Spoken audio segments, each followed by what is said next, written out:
So let's talk about this theory that Santa Claus is God. Oh, it's definitely a real thing. Santa Claus is Time? trying to be portrayed as God. Time doesn't exist. He is omnipresent. Yeah, he knows what everybody's doing at all time. Yeah. And he, like, money's not an obstacle somehow. He has a whole band of minions. Yeah. Just like the angels. Angels. That can do just about anything. He's legitimately, like, yeah. That's what the theory of It's an Santa Claus atheist's God. Yeah. Dude, you ever meet an atheist? You believe in Santa? What, you don't believe in God? Next thing you're going to tell me is you believe in Santa, huh? Did you believe in Santa? Yeah. I don't rethink your views there, buddy. Theory is correct. So, whenever my dad and I go on, like, long car trips, we always, like, we listen to, like, some Joe Rogan, or we just, like, talk about, like, some deep shit. And, like, the last one we went on, we were talking about, like, how, like, how is your, like, religion or faith, like, manifested? Like, why, like, do you believe Jesus is a real thing and died for your sins, and, you know, you pray to him and stuff? So it's like, why do you believe that, though? Like, I'm asking you, like, why do you... Yeah. What manifests your faith? What manifests my faith? Yeah. Probably one of the biggest selling points I ever had, that I had in Christianity alone, was the day I legitimately got saved. I felt an arm over my shoulder, and, like, with my eyes closed and everything, like, legitimately saw a dude sitting there next to me, like, with his arm over my shoulder, and I was like, holy crap. Not that I did for a little while think that it was Jesus, and then part of me thought, like, because I did see a lot of stuff when I was a kid. I saw shit, too. I know what you mean. Yeah, so, like, it's like, maybe it's one of those, like, reinfesting itself as Jesus, like, holding Yeah. it. Because, like, there But was even time, so, that's... yeah, that's a pretty legit reason. But then, also, one of the big things that kind of sold me on it is my theory of God and, like, the omnipresent creator. And then I started thinking, like, okay, now that I had God solidified, like, I 100% believe that there is a God who created everything. Like, there's no way you can walk around the planet and think nothing created this. Like, there has to be a masterful... We came from, like, microbes or whatever, from there lava. There has to be like, a master engineer, artsman who created all of this. So after that, then I started thinking, okay, so if God is truly real, then, and humanity is pure evil, because that obviously is known, like, every human being on the face of the planet has evil thoughts. But it's not, like, necessarily your thoughts, it's thoughts that are kind of just put in your head. Like, I never want to bring up the thoughts that I want, like, that happen in that manner. And I think a lot of what you do with those thoughts is, like, what kind of defines you as a human being, like, if you act on them and then, like... impulse control. Yeah. Like, that's what separates, like, psychopaths and, like, normal people. For sure. Because when you get those thoughts, like, if you... Everybody... being the fact that everybody has those thoughts, if you get those thoughts and then think, like, okay, I could do something with this, that's what defines you as a human being. Because nothing ever comes into being until something is said or something is actually physically acted on. Yeah. So that's fair. They actually say that's a sign of a healthy brain. Yeah. Is if you're, like, driving along and you're like, I could just drive off the road. Like, I don't know how it's a sign of a healthy brain, but I've just heard that. I've done that, but that's... I do that all the time. Evil thoughts, you know? Oh, they get a lot darker, for sure, but... Oh, yeah. But, like, that's my theory on, like, why I actually believe in Jesus is, like, if God created something and then saw that it was turning so evil, like, would he not want some type of way to salvage his creation, basically? Like, to save his creation. Like a back door, essentially. Yeah, essentially a back door. And what better than to bring somebody into the planet who is just like every other working class, normal human being. Jesus was a carpenter. He was like us. He was just some dude who could tinker pretty well and could build some things. Like he was a tradesman. And like all tradesmen know, tradesmen are like some of like the most common and most normal humans that you will ever meet. Like we all have like a dirty type of complex in us where it kind of makes us seem slightly evil at times if like you don't actually know what the people are saying. Well, like in my head, like everything in this world is balanced, whether or not you see it or not.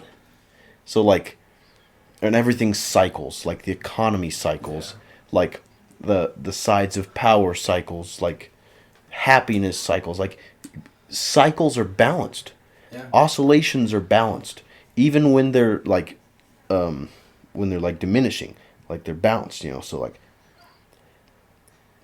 like you have to have those like bad thoughts to make you recognize what a good thought is. Because like I think a lot of people just live like, I don't want to say in denial, but like they don't register, like they just don't even have those thoughts. Because I'll talk to people and I'm like, I'll say something and you probably do this too. You're in a conversation and you like kind of probe a subject. You like kind of. That's what we were just talking about.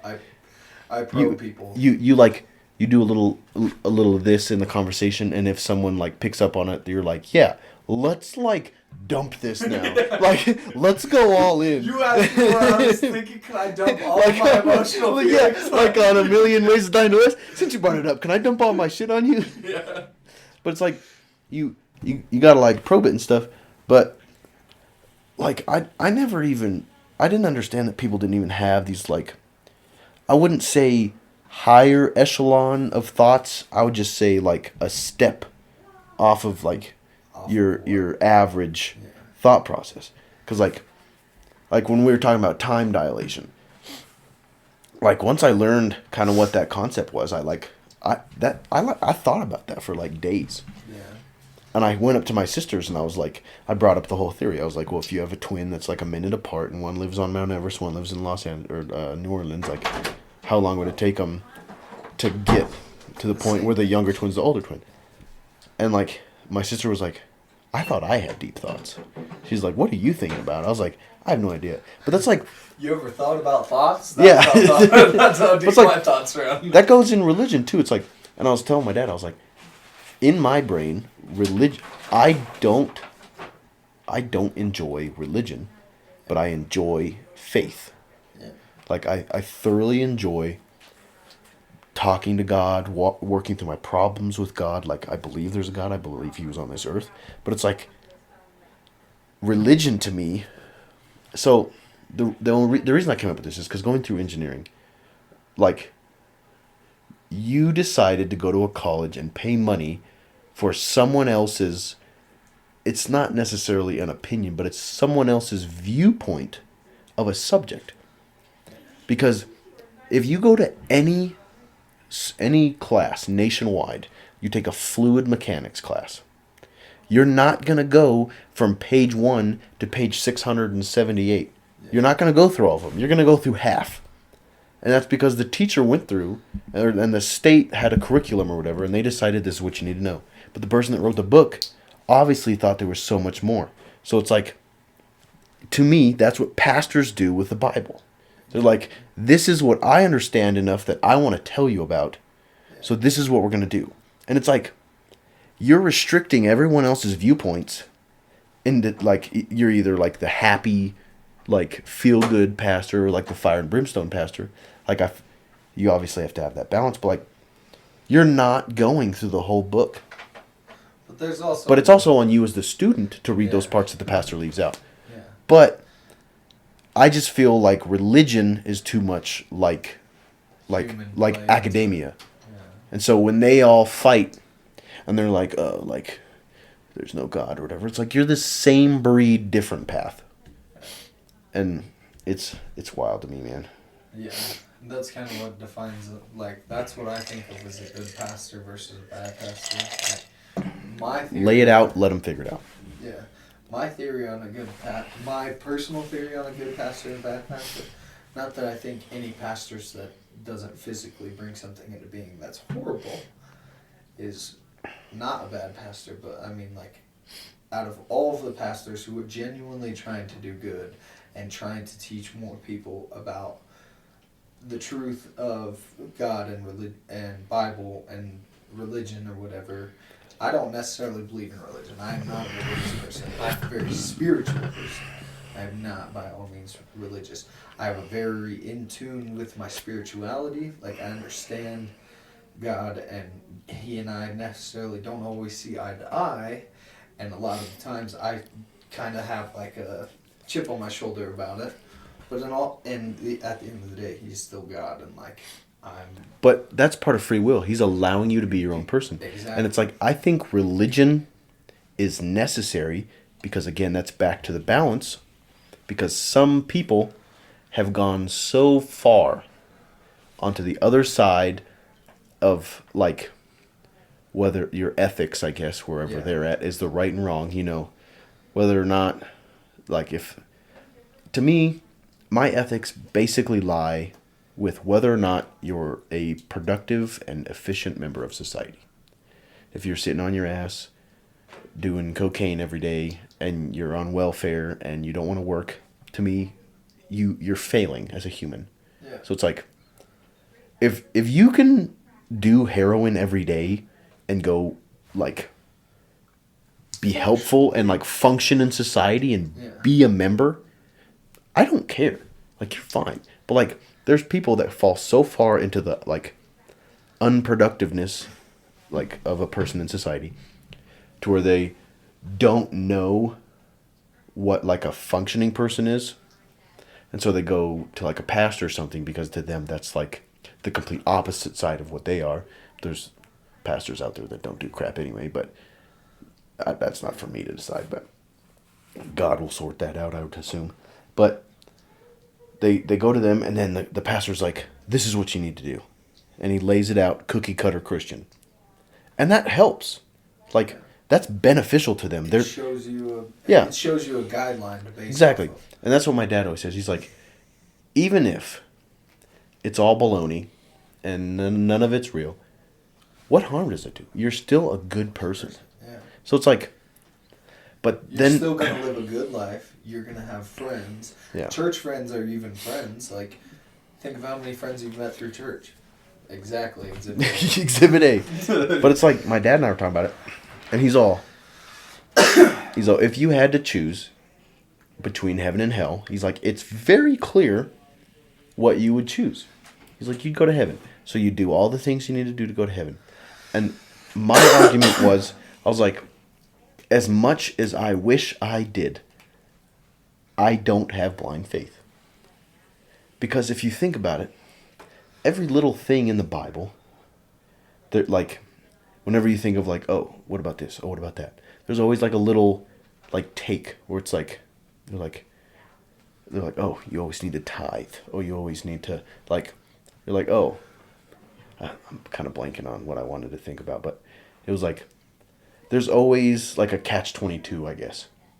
So it's like, whenever you have, like, there's a question, like, there's always, like, oh, well, you just need to do this. Like, there's a super simple answer. You know what I mean? Yeah, kind of. But, like, Hopefully my take on tithing is not necessarily... See, this is where I fall from religion, is my idea of tithing is made to give money back to God, right? Mm-hmm. So that God can use that money to enhance the world, enhance what He's trying to do with the world, enhance trying to get people to different places where they've never heard about something, like that type of thing. But there's also on the side of when you see somebody who really needs help or who is super struggling and they just don't have a way out, which people genuinely get in that point. And for a long time, whenever I was growing up, I was like, if you could financially manage your money, like you would never be in that point. But there comes time when somebody is just consistently in the hospital. They never come out of the hospital because they're constantly sick. Then they lose their job because they're always in the hospital and they're not working.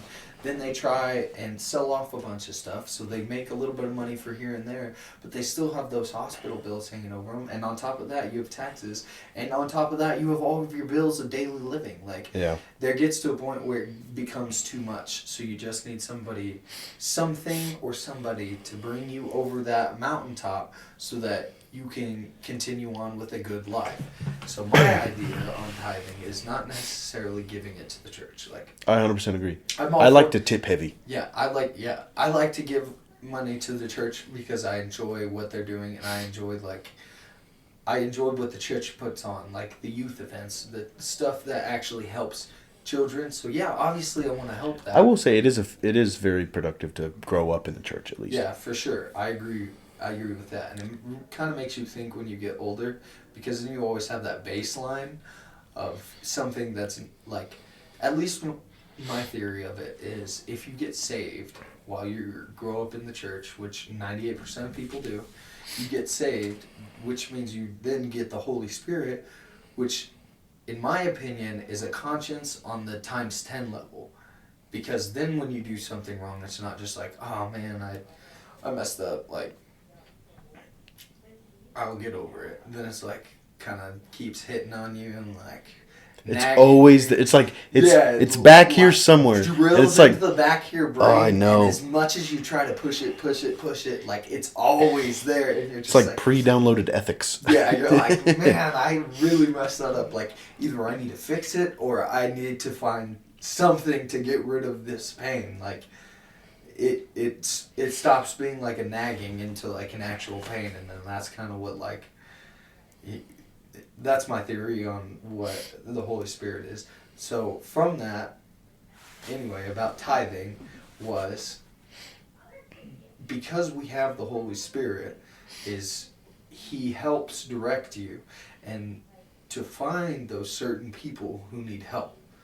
So like for me, I definitely have a really strong power for finding people who need like mental help. And I don't know how or why or where it came from or why it's always been this way. But that's the reason I dated a lot of the girls that I had, because I was drawn to them. Sorry, that's... From an attraction level farther than, obviously, most of the women I dated have been super pretty. But, like, beyond that, they have, like, some underlining mental issues that kind of, like... And I like to be...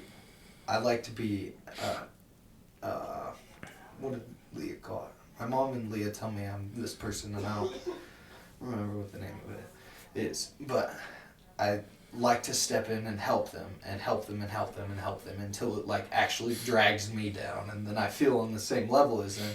But in my head, that's so that I can sympathize with them and be like, look, I'm there too. Like, but then I got to the state of mind where then it's like everybody's issues are always, like, everybody's always going to have a set of issues. And it doesn't mean that one set of issues is less than another. Mm-hmm. Everybody at every stage of life is going to have specific issues. And, like, just because, like, one of the things I hated, Ross and Dylan do this all the freaking time. It's like, what do you mean you have these issues? You have literally nothing to worry about. Like, you made bank last year, like, you have a wife. Like, yeah, I do. And I enjoy what I have, and I'm very grateful for what I have. But that doesn't mean that my mental day-to-day life is more. Not, life is so much more. That doesn't mean that I can't fall into a hole. That just means, like, I have done well enough and tried hard enough for a long enough period of time that I have gotten certain things that at least when I fall, I at least have those. But that doesn't mean that that doesn't mean that the grind to fucking get there didn't exist. Someone tweeted, it was me, I tweeted. But I tweeted the other day, it's like, and actually the original, like, thought of this came from a Joe Rogan podcast. But So don't listen to rich people when they tell you money doesn't come from happiness, because that rich person already hit their point of diminishing return on happiness. So they've already made their millions, they've bought everything their childhood self wanted, and then they just keep making more money and they're like, like it's fine, but I don't need it. And then they're like, they do that for a couple months or a couple years and they're like, money's not the reason that I'm happy anymore. They're like, oh, money isn't like the root of happiness. And I was like, okay. I was like, do I think money equals happiness if we're looking at it on a very like simple like archaic scale? Yeah, Does money equal happiness? No, not at all. Never. Do I think money relieves stress, which therefore creates a void which you can fester happiness from? Absolutely. Oh, 100%. But it gives you money relieving stress does not equal happiness. It equals freedom, which therefore you can put happiness in there. Exactly. But it is up to you. You could have money and then time and then sit on your ass and like not be happy. Like it's possible. People do it. Yeah. But it is up to you, because they say, oh, keep your nose on the grindstone or just keep grinding, like respect the grind. Like, but you actually have to grind. Like, yeah. Just because you did the grind and you made the money, you have to work equally as hard to make money as you do to be happy, to be honest. Yeah. And I didn't realize that for a long time. For sure. I didn't understand what anxiety was. I didn't understand what stress was. And then, like, I got out of living with my parents and I was like, what the hell? What the hell is going on? Like, I remember, like, my freshman year, like, this one guy, he was like, man, I'm so stressed. I got all this anxiety. And he was, like, freaking out. And I was like, anxiety's not real, man. Like, it's just in your head. 2 years later, I'm like, I'm like laying on the floor in my hallway in my apartment, and I'm like trying not to ball crying. And then you ugly cry for the first time as like a dude. You're like, eek. You're like, that was tough. And then you go through it and you learn about it and you're like, holy crap. And then you learn so much more about yourself than you ever wanted to. Mm-hmm. But I'm not glad that I was unhappy for a while, but like I'm glad I now understand what it's like to be there. Because now I know, now I have a respect for it. It's like a fearful respect, which is obviously different types of respect. But like now I know either A, how to get out of that situation, or B, not to get into it, in the first place. Or C, how to help someone.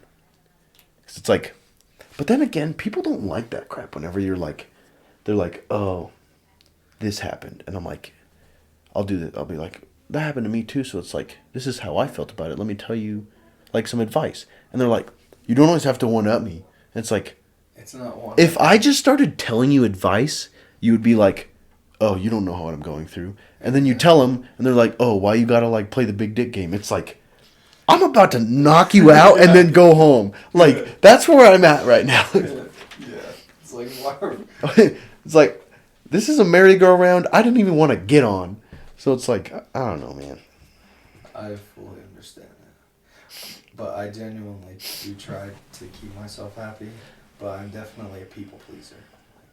I enjoy making everybody else around me happy. It's draining. It is. It's super draining. But I will tell you, the opposite side of that coin is narcissism. And I feel like I'm flirting with the line. But I don't think narcissists know they're narcissists. Yeah. So I don't think I am. But like, I'm a selfish bastard, man, and I hate it. Yeah. My dad will like make some lunch, and like I'll just get a fork and a plate, and he's all, "Did you give me one?" And I was like, "No." I was like, and then I think in my head, I'm like, why didn't I get him one? Like, I was right there. I was like, why didn't I grab one? And then I was thinking back, like in high school, I would like do all these things. And like my freshman year of college, sophomore year of college, I would do all these things for people and get nothing in return. So all I would do is I just went internal and I was like, let's just make sure I am happy and I have my needs fulfilled. And then like this weird, like this whole Corona thing hit. And then New Mexico's being weird, so I came back here. And then so I'm living with my parents, and like, I keep doing selfish shit. Yeah. And I told my dad, I was like, I don't know why I am struggling with this. Like, because like we went golfing the other day, and I had my clubs, my dad had his clubs, and then my brother-in-law Jarek, he didn't have a putter. Like we had extra clubs, but he didn't have a putter. And I would like, I don't know why, but I'm always in a hurry when I play golf. Like, so I'd get up there, I'd putt, and then I walk back. And my dad's like, he's like, the last 3 holes you haven't even offered your putter to Jarek. And I was like, I'm like, in my head, I'm not used to being like, hey man, do you need my club? Like, that's out of my norm. But like, any person that wants to be genuinely nice would be like, yeah man, like make sure you're good. Because like, in theory, if all of us did that, if we all made sure the guy to our right or the gal to our right was taken care of, we'd be all fine. Perfect planet. It'd be utopia. Yeah. But for some godforsaken reason, I can't remember to grab a fork and a plate. You know, for like my dad. So it's like, I don't know, man. I hear you. I do that a lot, like especially with Leah, and it always makes me feel bad, and I always end up apologizing for it because I do try really, really hard to make sure Leah is. Do you feel like your apology like doesn't even mean anything at that point? Yeah. It's just like they just think, oh, he's just trying to like save face. And it's like, no, I'm genuinely fighting something inside my head. You don't even understand the attack that I just got from my own brain for not doing this. Yes, 100%. And I do it all the time. And one of the biggest things is like, Leah and I joke a lot. Like, and I enjoy making her laugh. Like, that's one of the things that makes me happy is making her laugh. So, like, I say things and, like, sometimes the things are radical, but it gets, like, a laugh out of her. And then sometimes I say things that are radical and she doesn't laugh. And then when she doesn't laugh, I'm just like, ooh.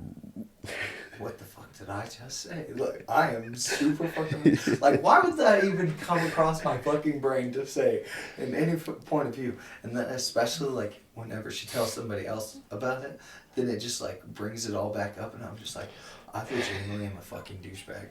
I am so Believe it or not, I really don't want to talk about it. I did, yeah. And then it makes me fucking mad because I'm like, I'm not mad at her, but it just makes me angry at myself. But it, like, seems like I'm mad at her for, like, talking about it, even though she has full rights to talk about it. But I'm just like, I'm a fucking dick. Why am I a fucking dick? I get irritated with people so easily, man. Like, even, like, my family. Like, I would literally jump on a grenade for any single member of my family. But, like, they'll just, like, start talking sometimes about, like, innocent subjects. And I just get so mad. I'm just like, why are you talking to me right now? Because, like, in Cruces, in my apartment, I used to live with my best friend. And then my next roommate, like, we're chill. But, like, he's got his own life, I got my own life. So, like, we basically just coexist. So it's like, I'll just do my own thing. So it's like, if I didn't want to be somewhere, I wouldn't. So it's like, if I didn't want to be with someone, I wouldn't. So like, I like being alone a lot. But then like, I'm like 50-50 introvert extrovert. So like, when I go home, I don't get to be an introvert at all. So like, that's why I come here all the time, to be honest. Because it's just like, I'm just chilling. But like my mom will just like say something. And it's like, she's said it before. It never bothered me then. And I just get irritated. And then I'm like, what? Who in the Sam Hill told you could be irritated right now? And I was like, I have no idea. Like, why am I mad? Like, I don't even know. Like, believe me, I have no idea why I'm so mad. It's like someone starts talking on the phone and you're like, would you shut the hell up? And it's like they're like doing something important and you're just like, I'm sitting here on TikTok and I'm getting mad at you for doing something important. It's like, why am I mad? Yeah. And then you just feel like an asshole, and then I don't know, man. I actually heard women have like, what is it? They have like hormonal cycles, like once a month, right? Like the whole period thing. Everybody knows that. I saw a TikTok today. You know, got to cite your sources. Saw a TikTok today that men have them every day, And as soon as she said that, I was like, honest to God, yeah. Like, I will just be pissy. And then I'll go away. And, like, some things will never bother me, and then, like, just depends on the time of day, I guess. Yeah, for sure. I understand that. Like, so one day, and Leah loves to tell this story to everybody who sees our cabinets.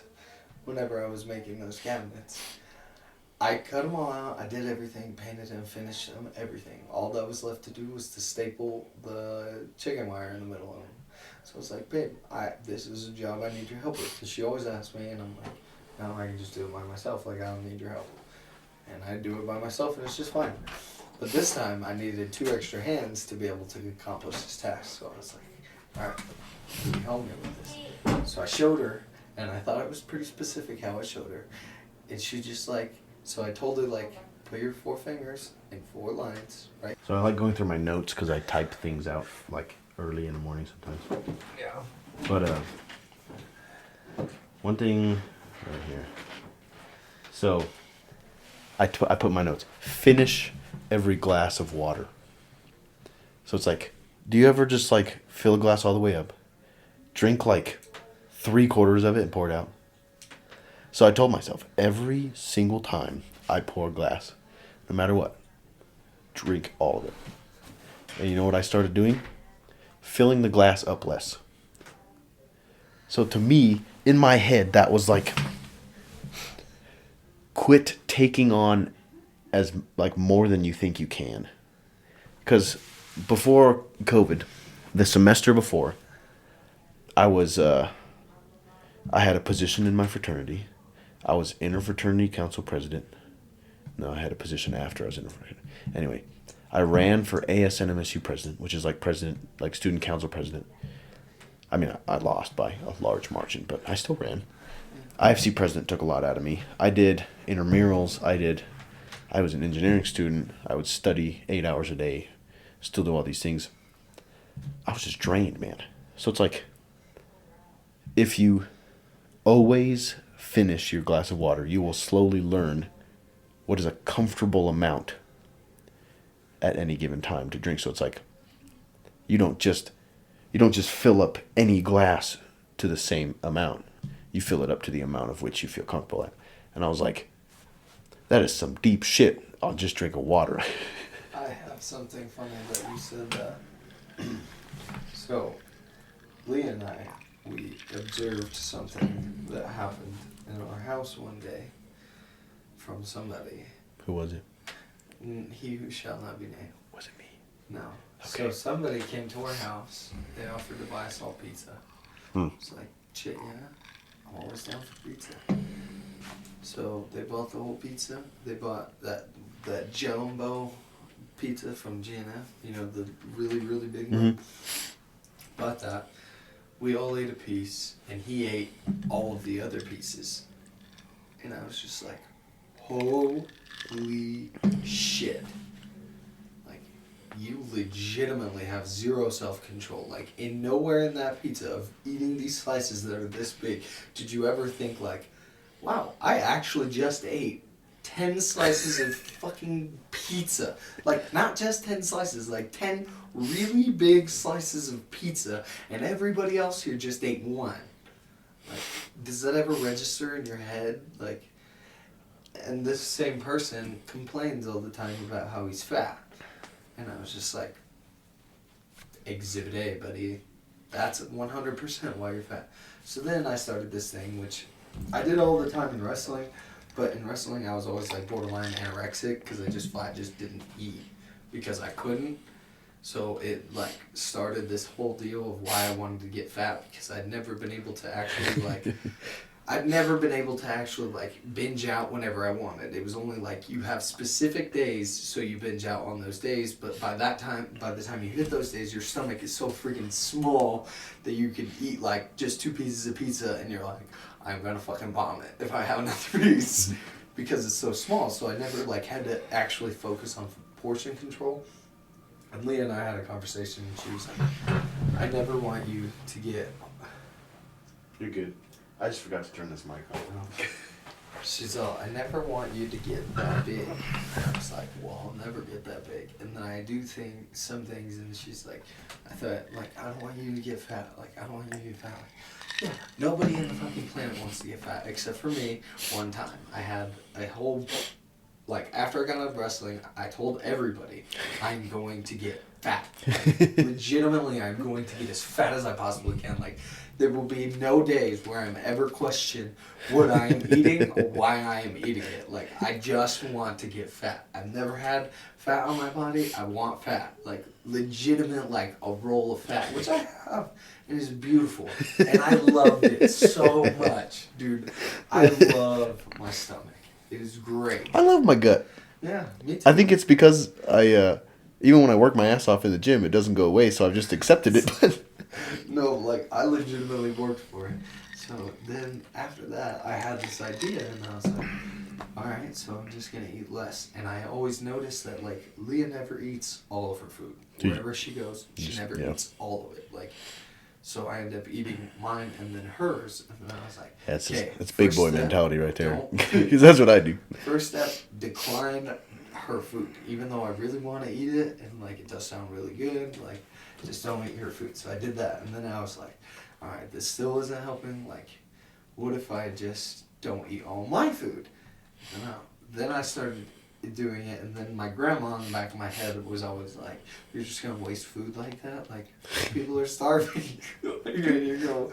And then I came to the same realization that you do. Like, there's no reason to put more food on my plate than I actually need. Like, so whenever I sit down to eat, or, like, I make myself a plate, I make myself an actual plate of food. Like, a plate that is not going to fill me up so full. Please don't forget to take out the dish. Yes, I'll do it. You forget one time. She forgot too. Like, she asked me. So she got home, she's like, oh, I need to put my Olive Garden in the fridge. And then got up the next time, she's like, dang it, I forgot to put my Olive Garden in the fridge. Got up another day, oh man, I forgot to put my Olive Garden in the fridge. Babe, we put my Olive Garden in the fridge while I was cleaning the keg, and I was like, yeah, I'll do it after I clean the keg or whatever. So I'm cleaning everything off or whatever, lay down, go to sleep, wake up the next day, and Lee's like, you didn't put my Olive Garden in the fridge. And I was like, fuck, I'm so sorry, I forgot. That's where all this is from. But anyways. Back to that thing. So it's like, what I've realized, I will eat more food if I don't have to get up and get it. Yeah. When I go to Golden Corral or like any buffet, I eat probably half my normal amount. In a sitting, I could easily slam 2,200 calories on average. Yeah. And that's just like between like force feeding myself 4,000 calories a day when I was bulking. It was just me seeing how fat I could get. But dude, when I was eating 4,000 calories a day and I could not break 215 pounds. I stopped lifting, 240. I was like, what the hell is this about? But anyway, so it's like, if the food is out in front of me, I will eat so much more. But it's like, you have to ration yourself. Just like you're saying, it's like, you have to be like, okay, this is what I need. If I feel like I need some more, I can get up and get it. 98% of the time, you're not going to get up and get more.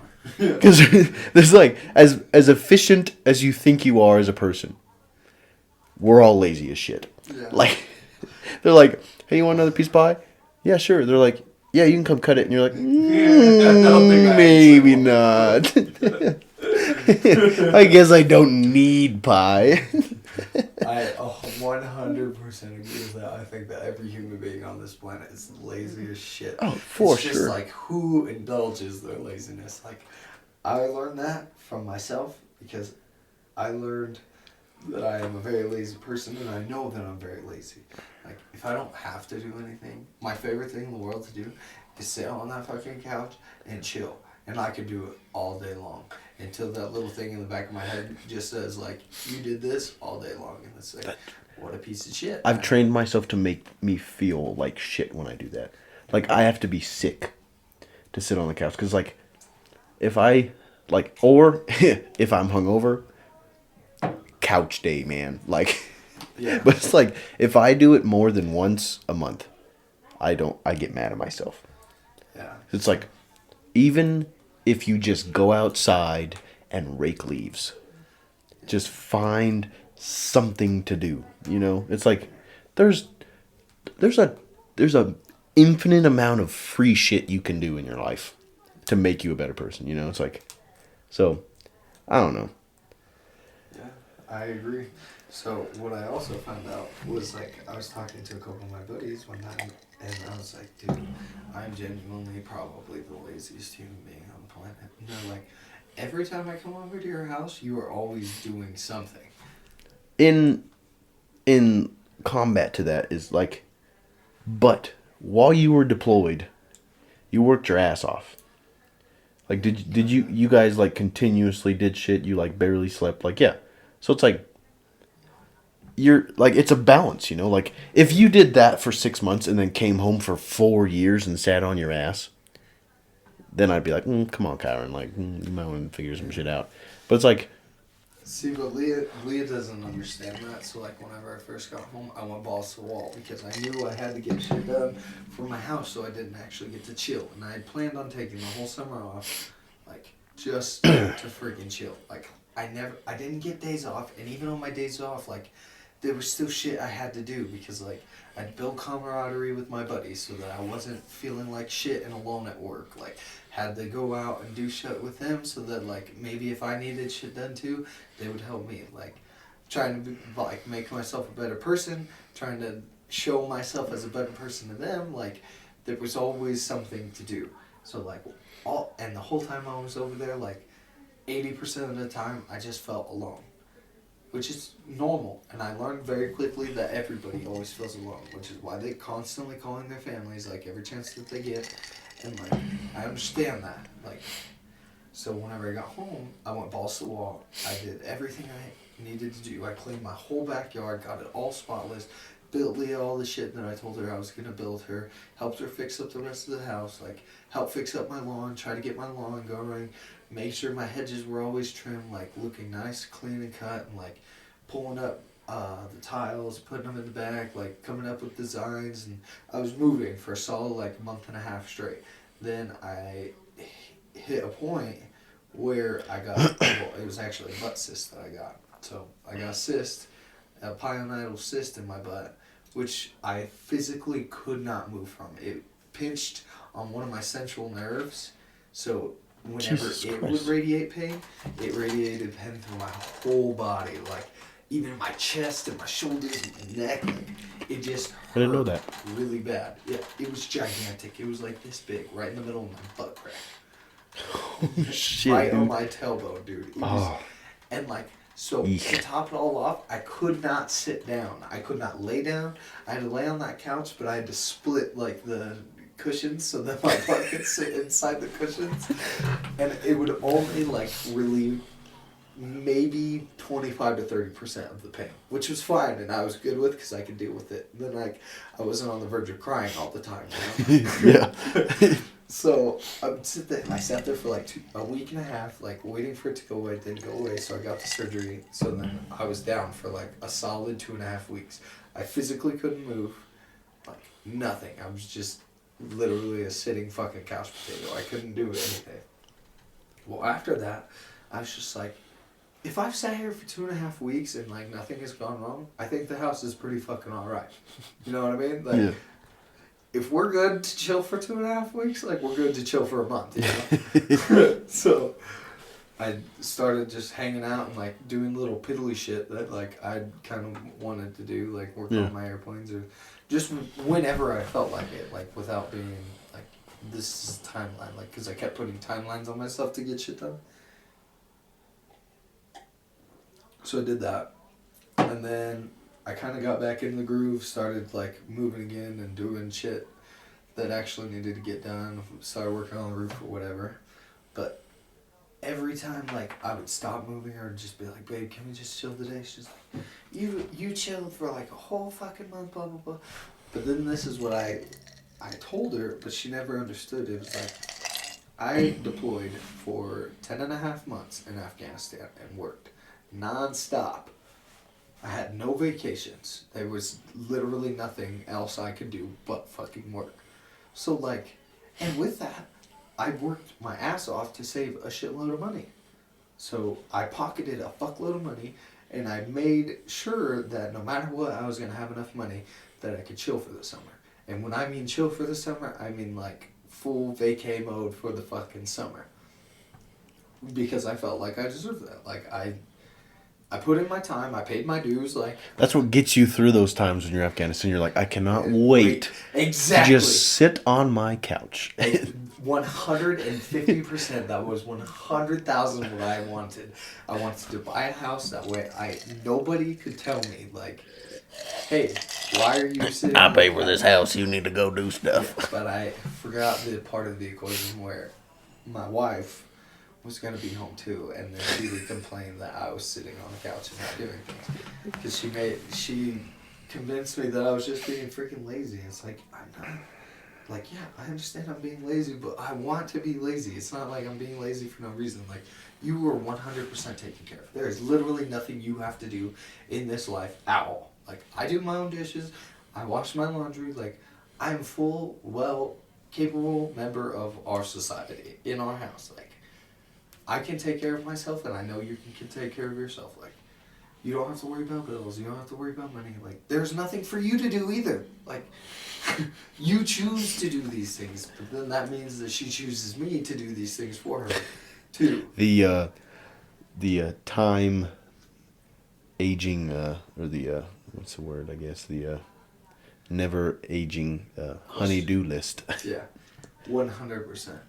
As soon as I complete, one of the things that I found that's really funny about the honey-do list that nobody ever tells you before you get married, or like, I mean, even before you get into like an actual like long-term committed relationship, is the honey-do list is a legitimate list and it needs to get done. And when you don't complete it, you get bitched at. But here's the kicker: the honey-do list has a second portion that runs on a day-to-day basis. Oh, it's a repeating list. No, you have like the honey-do list, like fix the roof, trim the hedges, clean the outside, clean the kitchen, do the dishes, or fix the kitchen, fix this, fix that, whatever. And then there's the daily. Babe, can you help me with the dishes? Babe, can you sweep the outside? Babe, people are coming. I need you to help me clean the house. Babe, will you help me do this? Babe, will you help me do this real quick? Hey, babe, will you help me do this real quick? There's a primary and a secondary honey-do list. You do the primaries, and you start focusing on the primaries because you're like, I gotta help her. Like, she needs this right now. She needs this right now. She needs it right now. I'll do that later. Then you get through all of the primary lists, and it's like, what the fuck? You didn't even do anything I asked you. It's like, I didn't do anything. What do you mean I didn't do it? If you don't complete at least 95% of both lists, yes, you didn't do anything. Like, I've been asking you this for months. Okay, yes, you have been asking me for that for months. I agree. But there's also this list. Yeah. You failed to remember the day-to-day life when I was like, hey, babe, I'm going to go outside and work on this. Oh, yeah, but before you do that, will you help me with this? Turns into an all-day project. Life's a bitch sometimes. Yeah. That's why I've been messing. I've got my payback, though. Leah's been couch-ridden from being pregnant. Yeah. So, like, some days I'll just be like, you just been laying on the couch all day? Because that's what she used to do. Like, especially when I have my sis. You just been laying right there all day? It's like, I'm pregnant. You did this to me. You did this to I me. didn't do that to you. I told you, get off. Oh, God. You said, what? That was not the right reply. What? Yeah. Being married is crazy. Not being married in itself. I'm one who believes that marriage is actually a joke. And it's made up by the government. Same. It's to make you buy houses and cars. I 100% believe, and I told Leah this, like, I'll be with you forever. I don't need to get married to you to do that. Like, there's nothing in my mind that marriage would actually change any of that. Like, I've already feel the same way. in my head committed, like, okay, I've found what I want, and I will do whatever it takes to keep this. But in the same sense, and my dad kind of feels this way about it. So it's like, so it's the same sense as you having to get up to get your own pie, right? So if you get married, and you have issues, and you're like, I would rather just quit instead of work them out. You would be like, do I actually want to go find a lawyer? Do I actually want to file all these claims? So it's like, but in a sense, that's a horrible reason to stay married. Yeah. Like, if you're like, I would rather deal with some shit than pay a lawyer to, like, fix it, you know?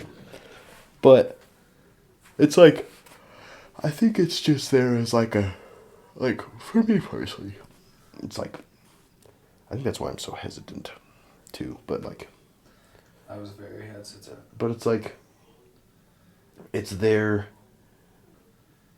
as like a sanction, I guess. Like it's like, it reminds you that at least one moment in time, you would have sacrificed everything for this one person to just have another breath in their life. So it's like, it reminds you of that, if anything. But the rest of it is kind of weird. See, but I feel like it would be stronger. You would have a stronger relationship in all reality if you never got married to somebody. Because that proves that you had nothing truly binding you other than I the fact 100% that agree. you two wanted to be with each other. But that goes back to the whole thing with like different levels of thinking. Yeah. Because there's some people that just get married because they think they're supposed to, you know? Yeah. That don't question the laws of society. We're literally talking about bullshit. Yeah. It's like, everything we talk about probably has absolutely nothing to do with you. But you can take whatever you want from it. Yeah. So it's like, if you went on and lived your life and never listened to what the hell vibrations came from our throats, you'd be fine. Yeah. You would still be alive. You'd still breathe. But it's like, might as well think about some shit while you're here. Yeah. Because if you don't listen to the podcast because you don't like the title, I don't want you here anyway. I told my grandma. About this? No, I told my grandma one time, and she's talking about Pastor Mike. And I was like, that man is someone that I can never relate to. I don't think he's ever said a cuss word in his life. And my grandma laughed, and she's like, I could see that. And I was like, she's like, that's what it takes for you to relate to somebody? And I was like, for the most part. It's a barrier that, like, you have to just... It is a barrier. Because what makes a word bad? It's a communication barrier. It's a social standard. Yeah. That has nothing to do with how you live your life. Yeah. You could be the most pure, intelligent, best communicator, but if you curse, there's about 35% of the population that will write you off and never listen to you. Yeah. And it's like, why? And they actually say that, like, cursing, like unlocks, like, a different level of intelligence. Well, I think that cursing unlocks a different level of communication. Because when you cuss, you can connect with people. Then you don't sound so... Like, pretentious. Yeah, so self-righteous. And it unlocks a whole different, like, it's like game. It's like anti-cussers or like vegans. Yeah. Like they just want to not cuss because you cuss. Yeah. Makes them better. Yeah. Exactly. It's like when you're witnessing to somebody and you're like, dude, God is fucking cool. And they're like, what? What? Oh. What did you hear? What did you say? But that is true. Like, there is certain times and, like, certain places for it. But, like, I don't know. It's like, I don't see why. Like, those are the words that I want to use to, like, portray what I want to say. Yeah. So it's like, why can't I say what I want to say? Like, that's leaving a part of me locked up that I'm, like, not using. So it's like, I just want to be me, you know? Like, that's who I am. I definitely feel like there's some parts where it's a respect thing. Yeah. Like if I'm in court, I probably won't. yeah. Like I'll probably like stutter a lot more because I'm trying not to cuss. Because I think cussing is more along the lines of like, I definitely feel like I should be able to speak freely, but I do understand that like, cussing to some people is disrespectful, and to be respectful of them, you have to. It's whoever respect controls the their room. respect. Like you go into a courthouse or you go into like someone's office. Like I'm not gonna go into a job interview and be like, "Fucking A, right, man, that's dope." Yeah. Like, But if they're like, he "Dude, clearly this thing was control. fucking cool," Yeah, I'd be like, hell fucking yeah. exactly. It just depends who controls the room. So there's actually, I like to think about like room control theory a lot. It's like how like I envy people that control rooms when they don't even know that they're doing it. You know who does that? Who? Logan Moncada. 100. Oh, I 100%. I 100% agree. He does it all the time, and he doesn't even. He has no notice idea. that he's doing it. It's just That's actually one of the reasons I don't like him. Yeah, me too. Like, and I think he knows that like we're not on the like I'm not gonna go hug Logan. Yeah. Like, we have a respect for each other, but we don't like each. I don't think we like each other. That's exactly how me and Logan are too. But we're But it's like- cousins, so like. Yeah. Who aren't you cousins with? nobody. Me. Yeah. But it's like one of my Marine buddies. Is fucking Sanchez. He has no idea. Like, I don't know if it's just the way he says things or the way he laughs or the way like I honest to God think that it's witty remarks at perfect timing. For sure. Like, he doesn't even know that he naturally has the knack to time comments. Yeah. And it's just like, I told him one time, I was like, bro, I wish I had, like, the aptitude or the knowledge to control a room like that. And he's like, what do you mean? I was like, you don't even know. Like, you don't even try and you do it. To get everybody invested in you at that point. Like, if you talk and people stop mid-sentence and look at you, you have control of the room. For sure. And it's like, my theory is always to be like one of the smartest people in the room. Yeah. That's hard work. It is hard. Because you stumble once. And you fucked it up. And you all of a sudden are at the bottom of the list. Yeah. So it's like, being the biggest helps. And I'm not always the biggest. But it's like, I like to find a medium level.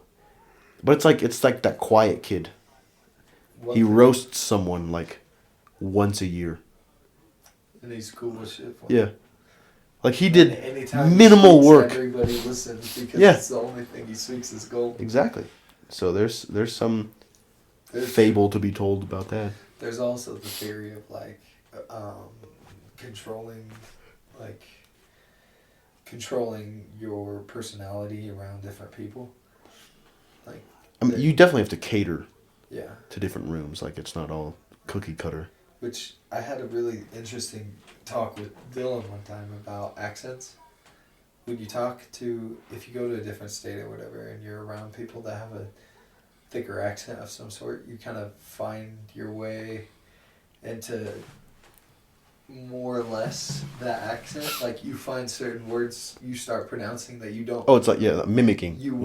I mimic hard. Oh, dude. Hard. I piss by myself accident. off. Yes, by Yeah. accident, and it makes me so mad. It's like I 'Cause, would like, literally never freaking say that. I am an individual. Like, I am me. I am proud that I am special.